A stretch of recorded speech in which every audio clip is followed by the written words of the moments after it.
fun one for you guys. Vehicle keeps doing the same thing, drops out PCMs. This will be its second PCM. Hopefully customer will go with a new one this time. It is failing. Vehicle's running. If I were to shut this thing off, it will not start again until tomorrow.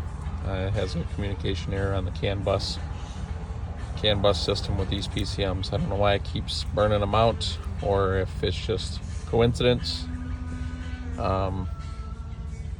You can see nothing is, no power, no nothing. Fun. Service airbags, service trailer system, tire monitor system, vehicle will rev. All the systems work. But it's definitely not running optimally. You can hear the engine pinging as well. If you guys ever ran into this, let me know. Like, subscribe, and follow.